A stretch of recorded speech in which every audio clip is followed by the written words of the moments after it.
para nuestras medidas cautelares. ¿Cómo llevamos a cabo nuestra solicitud? ¿Qué hacemos? ¿En qué momento se lleva a cabo esta solicitud? Lo primero que debemos de atender es propiamente la primera parte. ¿En qué momento, se acuerdan ustedes en qué momento solicitamos nuestras medidas cautelares?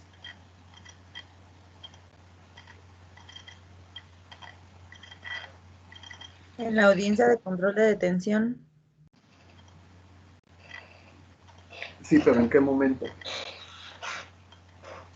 Cuando se formula la imputación y se haya establecido el término constitucional, o cuando el imputado ha sido vinculado al proceso. Ok, entonces tenemos dos momentos, ¿no? Esos dos momentos son efectivamente cuando el imputado ha decidido acogerse a lo que es el plazo constitucional, y entonces también a raíz de esto podemos solicitar que en ese espacio de 72, de 144 horas, se dicte una medida cautelar al imputado. El siguiente caso es en razón de lo que es ya el auto de vinculación. Ya cuando existe una vinculación propiamente, pues entonces ya podemos nosotros solicitar lo que es nuestra medida cautelar como tal. ¿Alguien me puede ayudar con la lectura de esta diapositiva, por favor?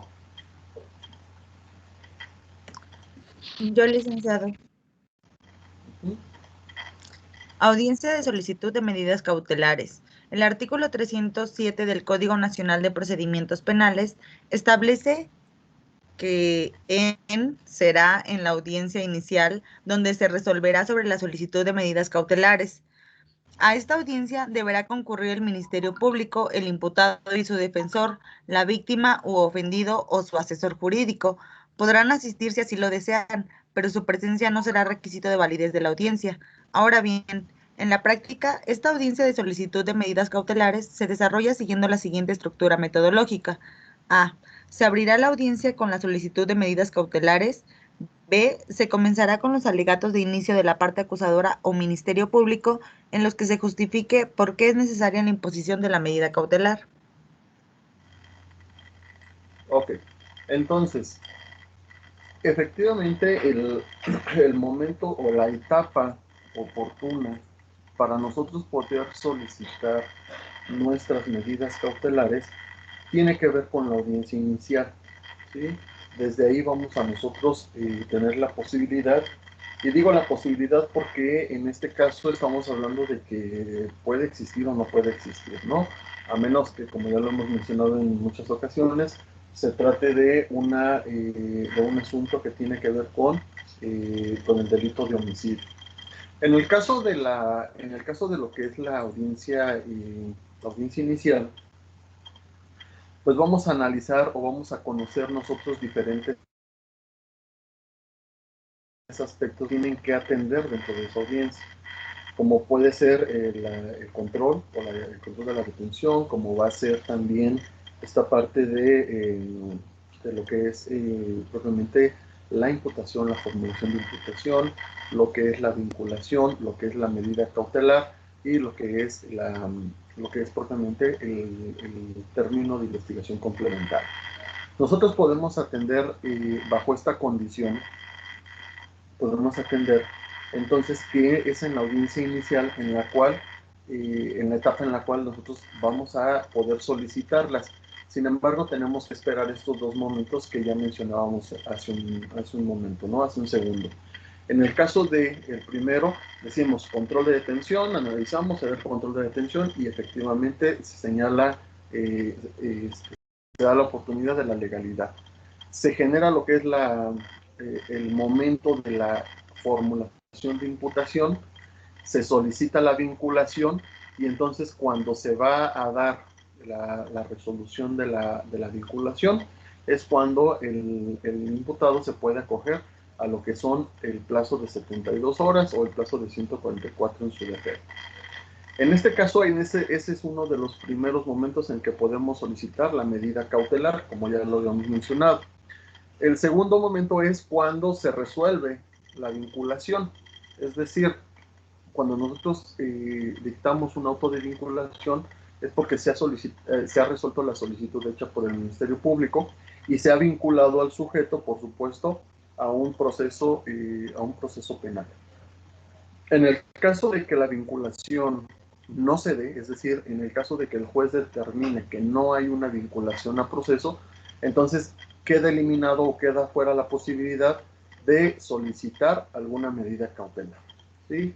No podemos solicitar medidas cautelares si no hay un procedimiento, si no hay un proceso penal, o la excepción de los 72 horas, o la 144, que es el plazo constitucional. Ahora bien, advertimos que dentro de esta audiencia inicial, la finalidad, por supuesto, pues es comenzar el trámite del proceso penal y, por supuesto, atender a lo que el objetivo principal, que es lograr la vinculación al proceso por parte del Ministerio Público. Sin embargo, en este caso, estamos hablando de que, si bien es cierto, no se da dentro de esta audiencia algún desahogo de prueba, algún desahogo de alguna cuestión que tenga que ver con lo que es el procedimiento como tal. Advierte que para que se dé esta audiencia no es necesario propiamente la presencia de la víctima o del ofendido, mucho menos la de el asesor jurídico, ¿no? Podrá asistir o podrá no asistir. Independientemente de eso, no es un requisito de validez. Es decir, una vez que el Ministerio Público ha solicitado la audiencia inicial, mientras este asista, no tenemos ningún problema, ¿sí? Pero en el caso de lo que es la víctima, en el caso de lo que es el asesor, en este caso sí podríamos determinar que no es necesaria su presencia. Se puede llevar la audiencia sin ningún problema, ¿no? Entonces, en el caso de la medida cautelar, podemos incluso llevar una solicitud diferente. En este caso se abre esta audiencia, ya sea para modificar, por ejemplo, para cambiar la medida cautelar, o para llevar a cabo alguna otra circunstancia que permita modificar el contenido que se ha establecido en una audiencia previa, ¿no? Entonces, por supuesto, hay que justificar. Dice el inciso B, se comenzará con los alegatos de inicio de la parte acusadora, es decir, el Ministerio Público tendrá que justificar el por qué es necesario la imposición de una medida cautelar, ¿sí? A veces cometemos el error de pensar que una medida cautelar va a ser dictada en todos los procedimientos. Y no es cierto, ¿sí? La medida cautelar va a ser dictada en el sentido de ¿qué? En el sentido de poder llevar a cabo tres objetivos que ya los hemos comentado, ya los comentamos en sesiones anteriores. Cumplir con tres objetivos, pero también el objetivo que se debe de perseguir es el de no lesionar la esfera jurídica de lo que es el imputado, ¿sí? Decíamos, uno de los principios es imponerle la medida cautelar que lesione menos. Entonces, no necesariamente se tiene que imponer una medida cautelar, ¿sí? Por ejemplo, si vamos a una imputación y el Ministerio Público solicita la presentación periódica porque necesitamos hacer constancia, o necesitamos tener la certeza de que el juez tenga en presencia al imputado, y resulta ser que pues, el imputado ha sido citado diversas ocasiones y se ha presentado, entonces es una garantía de que efectivamente no es necesario imponerle una medida cautelar para que esté yendo a firmar cada 8 días, cada 15 días, cada mes, si el imputado, a final de cuentas, cuando se le llama, está asistiendo a lo que es el llamado que se le hace, ¿no?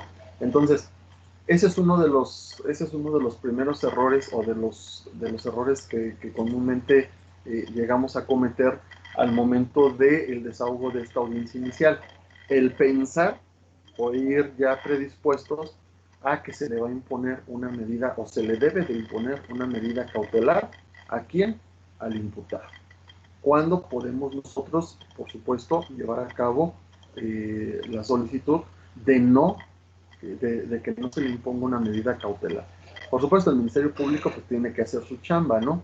Como ya lo hemos comentado en algunas otras ocasiones, el Ministerio Público tendrá que hacer su chamba, tendrá que solicitar la medida cautelar, tendrá que tratar de justificar la necesidad de imponerla y, por supuesto, posteriormente seremos escuchados nosotros como defensores y podremos también justificar el hecho de que no se imponga una medida cautelar como tal.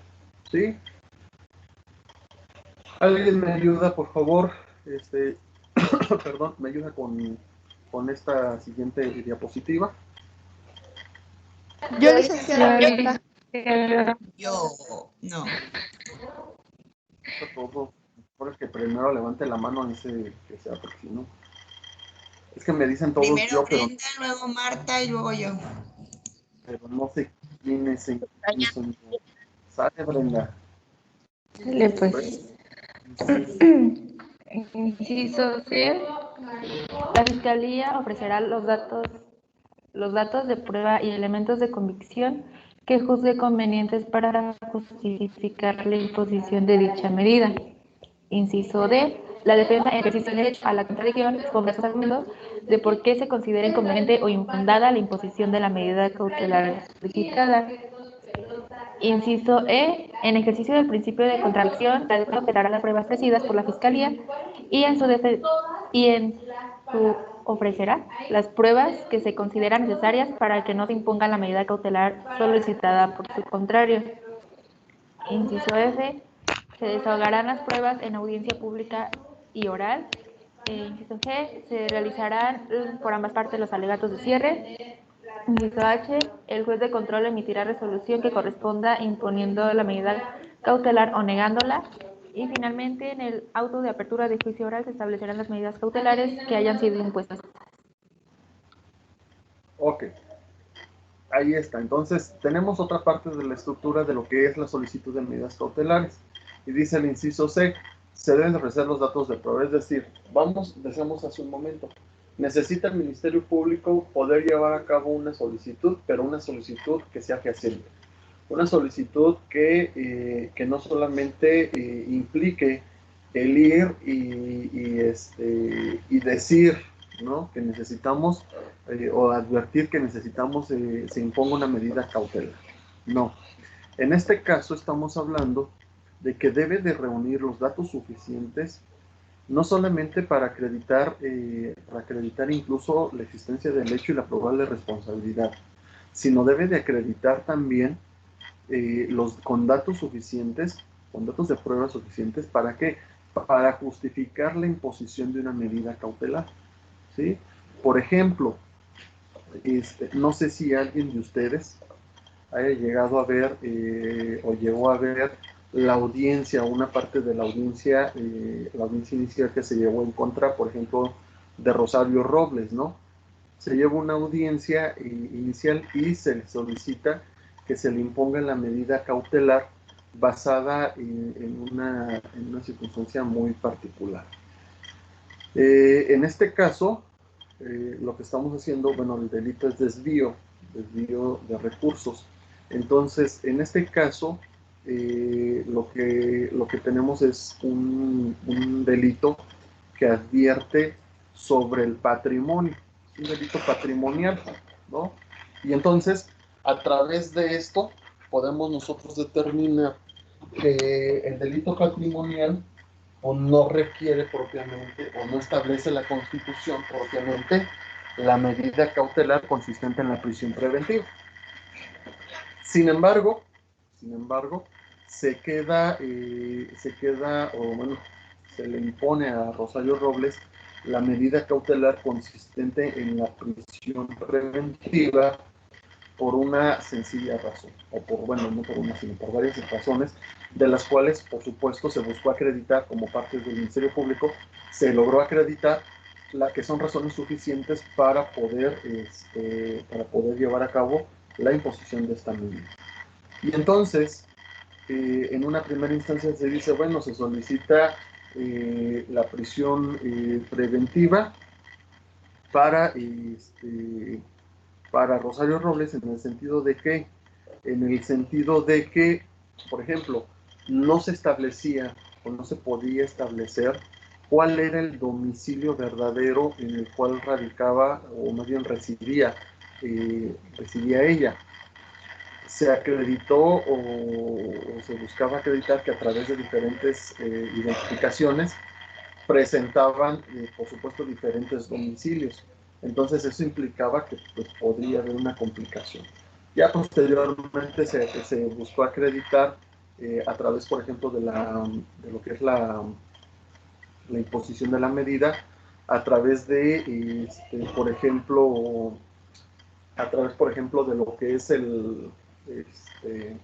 la posibilidad de salir del país, el tener un pasaporte, el contar con una visa, que esos podrían ser elementos de los cuales, pues bueno, se puede advertir que existiera la posibilidad de que evadiera o pudiera evadir fácilmente la justicia, ¿no?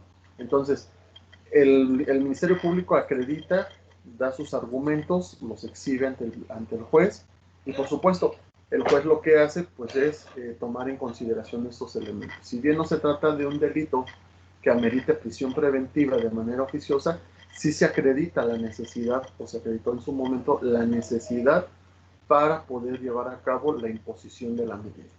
Ya posteriormente se dan algunas restricciones, incluso se busca hasta modificar esta medida. Por supuesto, para poderla modificar, pues tendría que suceder exactamente lo mismo, ¿no? Tendría que la defensa tendría que justificar en ese sentido, por supuesto, también lo que es la imposición de la medida cautelar.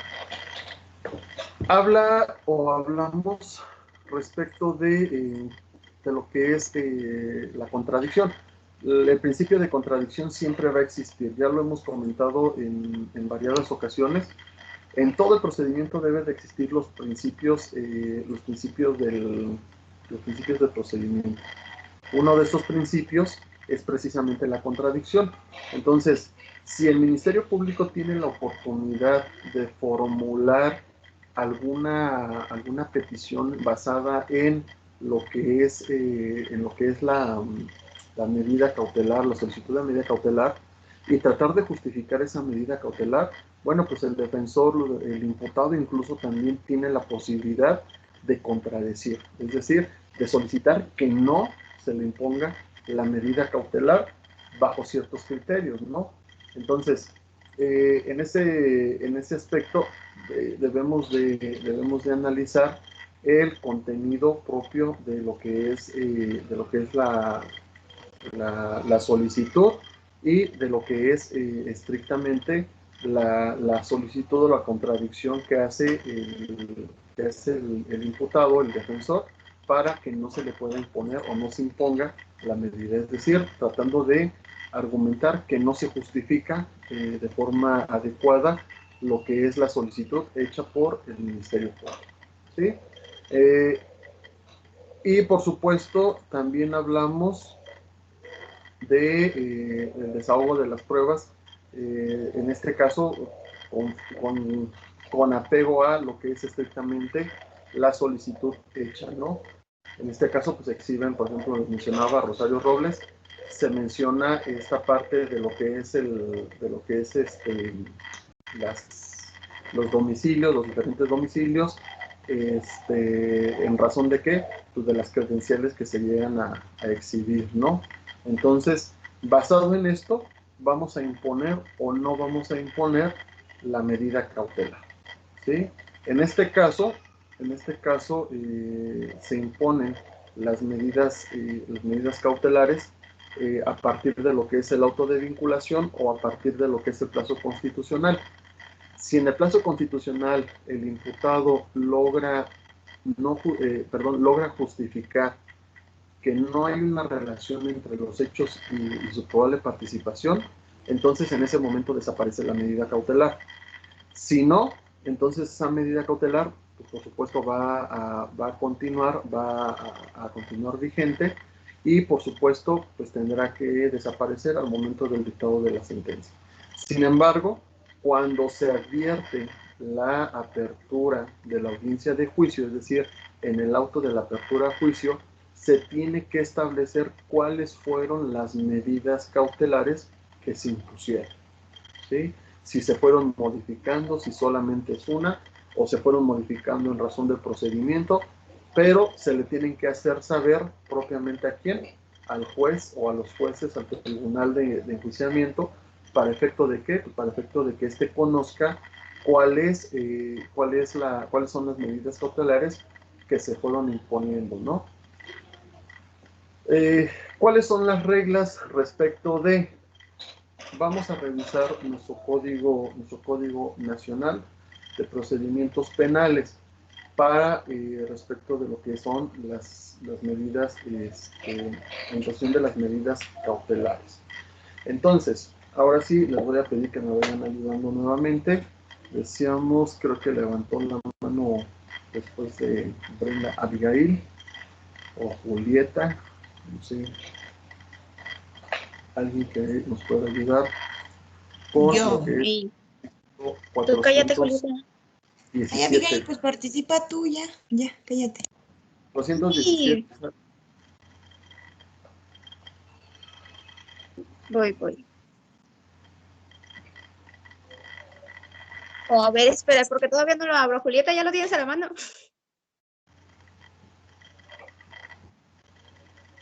417. Medidas cautelares aplicables e imputables.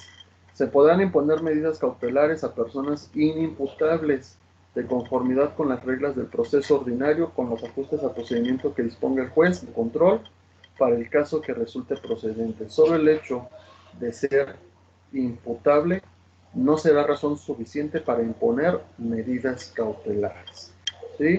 En el caso de lo que les decía hace un momento, ¿no? Nos da dos opciones. Las reglas para la imposición de medidas cautelares. Primero dice, a las personas inimputables. Las personas inimputables, ¿quiénes son? ¿Quiénes son las personas inimputables?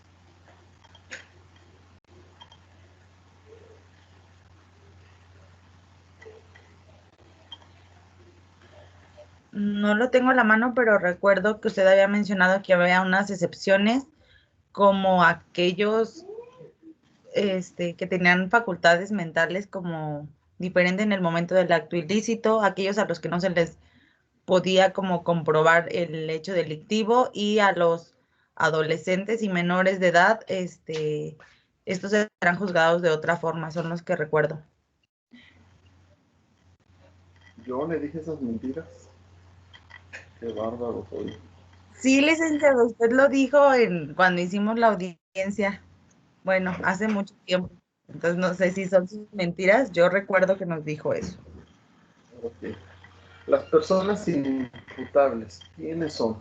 Las personas inimputables son aquellas que no pueden ser sancionadas como el común de la gente, ¿no? Como la persona, por ejemplo, una persona mayor de edad que ya tiene o que ya cumplió los 18 años, va a ser sancionada a través del Código Penal. Pero si es una persona menor de edad, pues tendrá que ser sancionada de una forma diferente.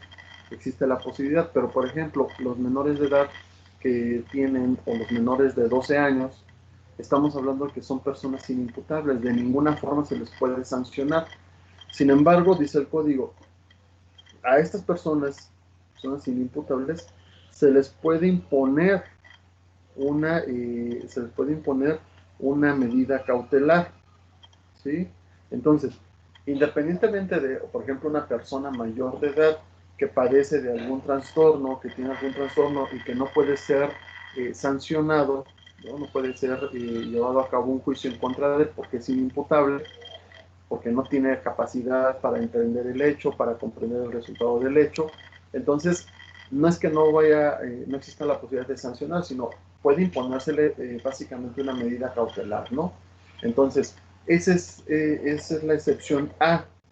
Sin embargo, dice, en el último renglón, dice, el solo hecho de ser imputable no será razón suficiente para imponer una medida cautelar. ¿En razón de qué? De lo que les mencionaba hace un momento, ¿no? A veces llegamos con esa idea a una audiencia. Llegamos con la idea de que el juez va a imponer una medida cautelar porque se llevó a cabo un delito y existe un auto de vinculación y por eso ya le vamos a imponer una medida cautelar. Y no. Ustedes revisen el artículo 417 y dice, el solo hecho de ser imputable no será razón suficiente para imponer medidas cautelares. ¿Sí? Vamos al artículo 439. ¿Quién me ayuda? Yo, Marta, licenciado. Sí, adelante. Artículo 439, alcances. La asistencia jurídica comprenderá 1. Notificación de documentos procesales. 2. Obtención de pruebas. 3. Intercambio de información e iniciación de procedimientos penales en la parte requerida. 4. Localización e identificación de personas y objetos. 5. Recepción de declaraciones y testimonios, así como práctica de dictámenes periciales. 6. Ejecución de órdenes de cateo y registro domiciliario y demás medidas cautelares, aseguramiento de objetos, productos o instrumentos del delito. 7. Citación de imputados, testigos, víctimas y peritos para comparecer voluntariamente ante autoridad competente en la parte requerida. 8. Citación y traslado temporal de personas privadas de libertad en la parte requerida a fin de comparecer como testigo o víctimas ante la parte requirente o para otras actuaciones procesales indicadas en la solicitud de asistencia. 9. Entrega de documentos, objetos y otros medios de prueba. 10. Autorización de la presencia o participación durante la ejecución de una solicitud de asistencia jurídica de representantes de las autoridades competentes del Estado o autoridad requirente. Y 11. Cualquier otra forma de asistencia siempre y cuando no esté prohibida por la legislación mexicana. Ok, esos son los alcances, es decir, a eso determinará propiamente una medida cautelar. Todo esto podemos hacer, ese es el alcance, ¿no?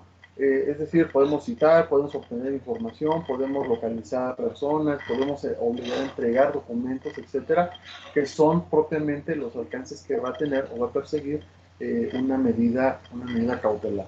Por supuesto, esto se puede hacer también en relación a la asistencia jurídica.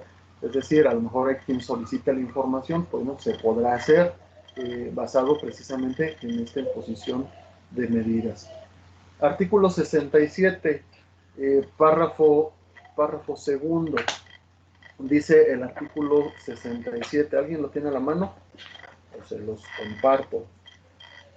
Respecto de las resoluciones judiciales, y dice el párrafo segundo, en ningún caso la resolución escrita deberá exceder al alcance de la emitida oralmente y surtirá sus efectos inmediatamente. Deberá dictarse en forma inmediata en su emisión en forma oral, sin exceder las 24 horas a la disposición que establezca otro plazo.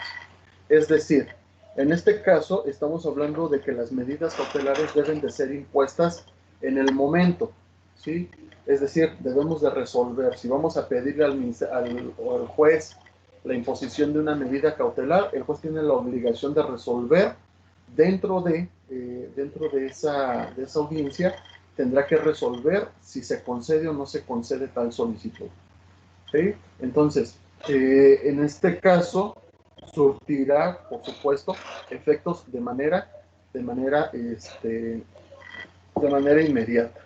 ¿Sí? Si, por ejemplo, prisión preventiva, si se dicta prisión preventiva, no le vamos a decir, pues vaya a su casa y ahorita regresa porque le vamos a imponer a partir de mañana la medida cautelar consistente en la prisión preventiva.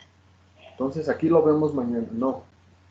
En este caso estamos hablando respecto de la imposición de forma inmediata. Artículo 77. ¿Quién me ayuda? Artículo 67 habla de... La licenciada Brenda. Párrafo tercero.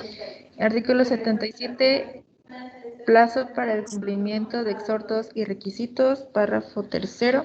Cuando se cumpla una orden de aprehensión, el exhortado o requerido pondrá al detenido, sin dilación alguna, a disposición del órgano jurisdiccional que libró aquella. Si no fuere posible poner al detenido inmediatamente a disposición del exhortante o requirente, el requerido dará vista al Ministerio Público para que formule la imputación. Se decidirá sobre las medidas cautelares que se le soliciten y resolverá su vinculación a proceso. Remitirá las actuaciones y, en su caso, al detenido, al órgano jurisdiccional que haya librado el exhorto dentro de las 24 horas siguientes a la detención de fondo de que adopte. Ok. Entonces, ¿qué tiene que ver esto? Tiene que ver con que a raíz de la solicitud, o más bien a raíz de la obtención de los cumplimientos de una orden de aprehensión, se va a poner a disposición del juzgador esta medida o la medida cautelar. Sin embargo, si no existe esa posibilidad, se tiene que iniciar con la formulación de la imputación, y en el cual se debe de autorizar al Ministerio Público, se le debe de autorizar el hecho de que la persona le pueda ser impuesta una medida cautelar. Que en este caso, cuando hablamos son casos excepcionales. En este caso, por ejemplo, se le tendrá que imponer forzosamente la privación de la libertad, la prisión preventiva. Una vez que se pone a disposición, entonces podrá haber una modificación ¿sí? Por ejemplo, no sé, vamos a pensar en el caso de la orden de aprehensión, una orden de aprehensión girada en Michoacán que se cumplimenta en Tijuana. Bueno, tenemos que poner a disposición del juez de control de Tijuana a la persona, pero él no conoce el asunto. ¿Cuál es la finalidad? Pues únicamente la imposición de la medida cautelar. ¿Para qué? Pues para que pueda ser trasladado con el juez de control en Michoacán, y el juez de control entonces lo decía. Ponemos ahí a la medida cautelar consistente en la prisión preventiva para asegurar la presencia del imputado, garantizar la presencia del imputado y tener justificación en la detención, ¿sí? Es decir, poder tenerlo detenido, y de ahí lo trasladamos. Una vez que lo trasladamos, llegamos a Michoacán, se lleva a la audiencia, y en la audiencia podemos solicitar el cambio o la modificación de la medida cautelar, ¿sí? Dado que ahora sí es el juez de control de Zitácuaro, o de Michoacán, el que va a llevar o va a conocer el asunto. Entonces, en este caso, se actúa precisamente a través de otro órgano, otro juez de control, conoce el asunto única y exclusivamente para la imposición de la medida cautelar. De ahí lo enviamos al de origen, y entonces el de origen ya podrá modificar o en su defecto ratificar propiamente esa medida cautelar. Artículo 94, por favor. ¿Quién me ayuda? Sí, adelante. ¿Completo o solo el párrafo tercero, como dice ahí? No, nada más el párrafo tercero, por favor. Ok, no se computarán los días sábados, los domingos, ni los días que sean determinados inhábiles por los ordenamientos legales aplicables, salvo que se trate de los actos relativos a providencias precautorias, puesta del imputado a disposición del órgano jurisdiccional, resolver la legalidad de la detención, formulación de la imputación, resolver sobre la procedencia de las medidas cautelares en su caso y decidir sobre la procedencia de su vinculación a proceso. Para tal efecto, todos los días se computarán como hábiles. ¿Sí? Es decir, esta parte en materia penal, los días inhábiles únicamente aplica para los delitos, o más bien para los procesos que ya están en curso, ¿sí? Es decir, para aquellos que ya están avanzando, se decretan como días inhábiles. Pero en el caso, por ejemplo, de una detención, vamos a una detención y vamos a la audiencia inicial. No importa si es sábado, no importa si es domingo, no importa si es día feriado, no importa. Tenemos que ponerlo a disposición y el juez tendrá que resolver respecto de lo que es la medida cautelar en este caso, ¿no? Es decir, tendrá que desahogar la audiencia y poner la medida cautelar. No hay una modificación o no hay una, no modificación, no hay una excepción a esta regla de, es que es día festivo, ahí ténganlo hasta que regrese el juez, porque pues es día festivo, es puente, ¿no? Es sábado, domingo y pues es puente porque pues hay que celebrar. Y entonces lo detienen el viernes, en la noche, en la tarde-noche, y no lo vamos a llevar a audiencia hasta el martes. Es violatorio de derechos si se hace eso. Tenemos que llevarlo de forma inmediata y ponerlo a disposición del juez, y entonces, ahora sí, tendrá que resolver respecto de su medida cautelar. Artículo 105, fracción octava. ¿Quién me ayuda? Yo lo tengo, licenciado. Sí. Artículo 105, sujetos del procedimiento penal. Son sujetos del procedimiento penal los siguientes y marca la fracción 8. ¿Solamente leo esa fracción o los leo todos? Sí, la 8. La fracción 8, la autoridad de supervisión de medidas cautelares y de la suspensión condicional del proceso. Ok. ¿Qué tiene que ver el 154? Bueno, pues el 154 en este apartado, en la fracción 8, estamos hablando en el artículo 154, no, perdón, 105, ¿verdad? 105, fracción octava, respecto de la participación o la intervención de la autoridad supervisora, es decir, en este caso, la unidad de medidas cautelares será la encargada en todo momento, es decir, incluso cada que hay una audiencia, y principalmente cuando se trata de audiencias iniciales, la unidad de medidas cautelares tiene que estar presente en la audiencia. No va a participar, no va a intervenir, sino simplemente tiene que estar ahí. ¿Para qué? Pues para conocer cuál es la medida cautelar que se le ha impuesto a la persona en caso de que se le imponga, ¿sí? Es decir, siempre tiene que haber alguien de medidas cautelares con la finalidad, pues, por supuesto, de conocer la determinación del tribunal o del juez respecto de la imposición de alguna medida cautelar, ¿sí? Artículo 154, si alguien me ayuda. Yo, licenciado Marta. Sí, adelante. Artículo 154, procedencia de medidas cautelares. El juez podrá imponer medidas cautelares a petición del Ministerio Público o de la víctima u ofendido en los casos previstos por este código, cuando ocurran las circunstancias siguientes. Primera, formulada la imputación, el propio imputado se acoja al término constitucional, ya sea de una duración de 72 horas o de 144 según sea el caso, o 2, se haya vinculado a proceso al imputado. En caso de que el Ministerio Público, la víctima, el asesor jurídico u ofendido solicite una medida cautelar durante el plazo constitucional, dicha cuestión deberá resolverse inmediatamente después de formulada la imputación. Para tal efecto, las partes podrán ofrecer aquellos medios de prueba pertinentes para analizar la procedencia de la medida solicitada, siempre y cuando la misma sea susceptible de ser desahogada en las siguientes 24 horas. Ok, entonces, ¿de qué nos habla este artículo 154?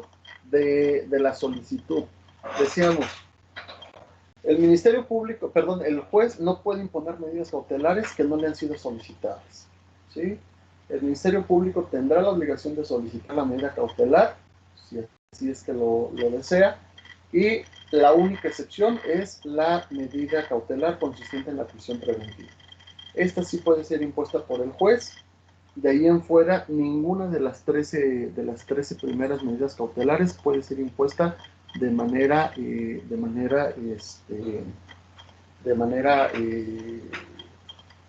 oficiosa. ¿Sí? Todas tienen que ser ¿A través de qué? A través de lo que es la medida cautelar. La solicitud de la medida cautelar hecha por el Ministerio Público. Y tenemos por último lo que es el artículo 167. ¿Alguien me puede ayudar con este artículo 167?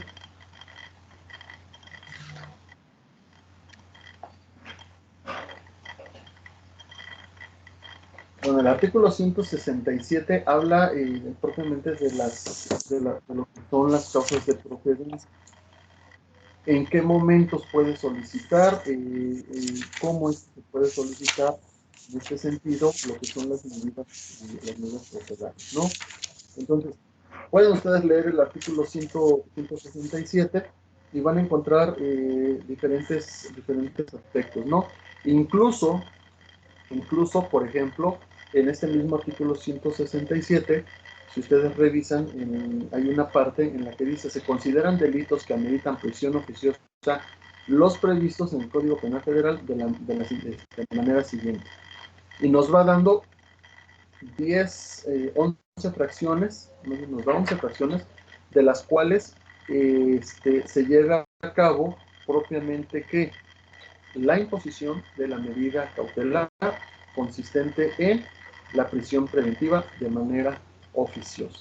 Estos son los casos, estas son las circunstancias bajo las cuales se puede llevar a cabo la imposición de la prisión preventiva de manera oficiosa, es decir, sin preguntarle al Ministerio Público si la quiere solicitar. Es más, ni siquiera le vamos a preguntar al juez si la quiere imponer. Se debe de imponer de manera oficiosa, ¿sí? Ya tienen ahí ustedes, por ejemplo, el homicidio doloso, el genocidio, la violación, la traición a la patria, el espionaje, el terrorismo, sabotaje, los previstos en el artículo 142, párrafo segundo del Código Penal Federal, la corrupción de personas menores, la pederastía, el tráfico de menores, delitos contra la salud, ¿no? Previstos en el artículo fulano de tal. Y entonces de ahí tenemos que agarrar para llevar a cabo la imposición de medida cautelar consistente en prisión preventiva oficiosa. ¿Sí? ¿Alguna duda hasta aquí, compañeros? No, Yo nada más del artículo que leí, de hecho nada más que después se puso dulce, nada más me podría recordar que son es algo de precautorias que leí, permítame. Ay. ¿Cuál fue el que leyó? Voy, el 150 y algo, creo. Espéreme, lo perdí. El único 154. Marta, 140 y algo. Licenciado, ya se me perdió, pero que eran medidas. 105. A ver, déjame ver. Que habló de los días hábiles e inhábiles, el de los plazos. El 94. Aquí están, ya lo encontré. Las providencias precautorias. ¿Qué número es? 154. No, es el 94. Dice, no se computarán los días sábados, los domingos, ni los días que sean determinados. Y dice que salvo los actos relativos a providencias precautorias, y se me olvidó el término de providencias precautorias, o no recuerdo qué es. Ok. Ok.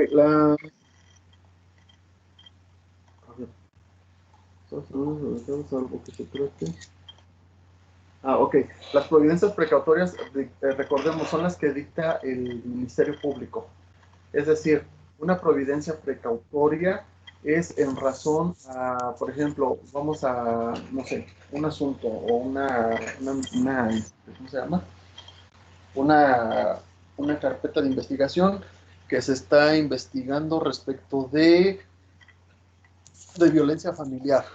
Vamos a imponer una providencia precautoria por parte del Ministerio Público para que el sujeto no se acerque al domicilio durante, no sé, 15 días o una semana, ¿no?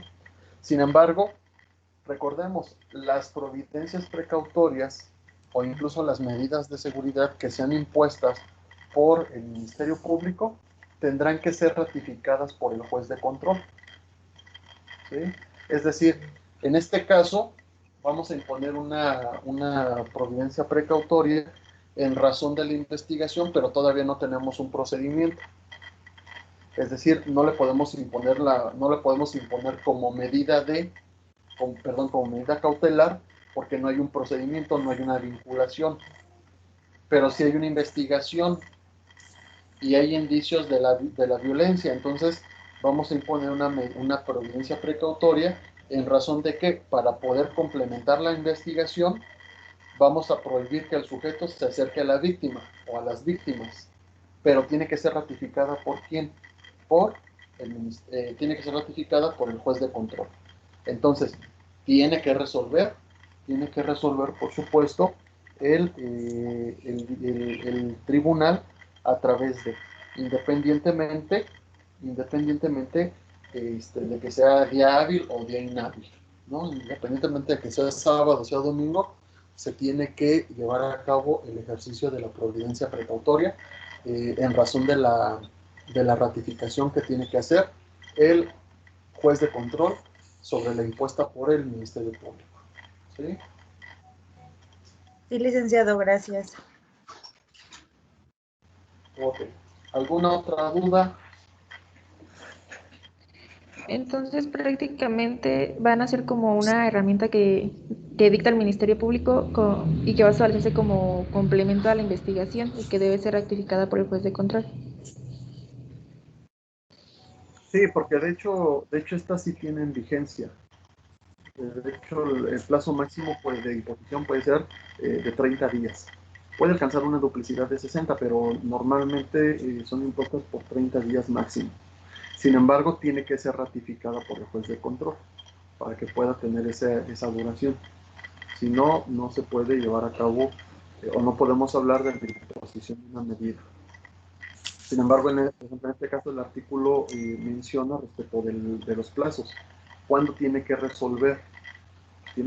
Cuando se trata de una medida, una providencia precautoria, cuando se trata de una medida cautelar, tiene que resolver propiamente el juez de control. ¿Sí? Por supuesto, las providencias precautorias también debe de advertirse que son solamente para quién, para la imposición en el caso de la imposición de lo que es ¿cómo se llama? El Ministerio Público nada más. Solamente el Ministerio Público las va a imponer. Por supuesto, bajo cuestión de llevar a cabo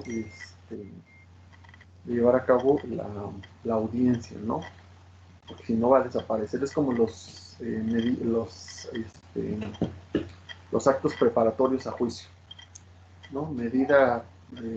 Providencia precautoria, porque busco llevar una investigación que por supuesto más adelante debe de imponerse. ¿Alguna otra duda, compañeros?